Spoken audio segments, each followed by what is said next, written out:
लियो के लिए प्लिंको सिर्फ एक खेल नहीं था, यह एक पहेली थी, एक रहस्य जिसे वह हल करने के लिए दृढ़ था। गिरती हुई गेंद का हर उछाल, हर अप्रत्याशित मोड़ उसे मोहित करता था। उसे लगता था कि वह भाग्य के पहिए को घुमा रहा है और अगली गेंद उसे अमीर बना सकती है। उसने प्लिंको के हर पहलू का अध्ययन करना शुरू कर दिया। खूंटों के विन्यास, गेंद के गिरने के कोण और संभावित लैंडिंग स्थानों के छिपे हुए पैटर्न को समझने की कोशिश कर रहा था।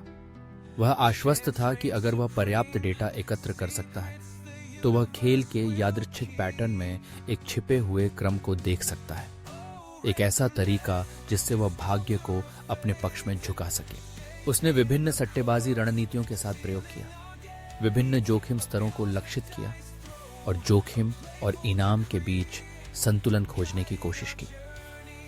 उसने प्रत्येक खेल के परिणामों को रिकॉर्ड किया, डेटा का विश्लेषण किया और एक ऐसी प्रणाली की तलाश की जो उसे खेल को मात देने की अनुमति दे। लेकिन जैसे जैसे वह गहराई में गया, वैसे वैसे उसका जुनून और भी तीव्र होता गया। उसने अपनी नींद और खाने की आदतों को नजरअंदाज करना शुरू कर दिया। उसकी भूख केवल जीत की लालसा से संतुष्ट हो रही थी।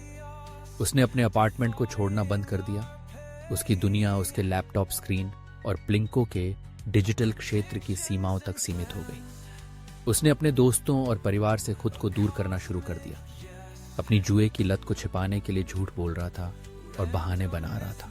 उसने संख्याओं को जीवंत संस्थाओं के रूप में देखना शुरू कर दिया, मानो वे उसके साथ संवाद कर रहे हों, उसे जीत की ओर इशारा कर रहे हों। उसने आवाजें सुनी, फुसफुसाते हुए संकेत और गुप्त संदेश जो उसे अपने दांव बढ़ाने और बड़े जोखिम लेने के लिए प्रेरित कर रहे थे।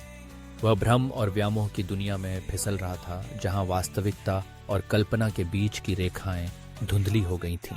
प्लिंको की यादृच्छिकता ने उसे एक झूठी भावना प्रदान की कि वह खेल को नियंत्रित कर सकता है। उसने पैटर्न की तलाश में गेंद के प्रक्षेप वक्र का विश्लेषण करने और विभिन्न सट्टेबाजी प्रणालियों के साथ प्रयोग करने में अनगिनत घंटे बिताए।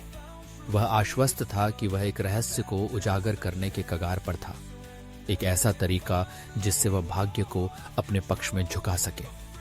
लेकिन जैसे जैसे वह गहराई में गया, वैसे वैसे उसकी वास्तविकता की भावना विकृत होती गई। उसे लगा कि वह खेल के साथ एक व्यक्तिगत संबंध बना रहा है, मानो यह एक जीवित इकाई हो जो उसके साथ खेल रही हो।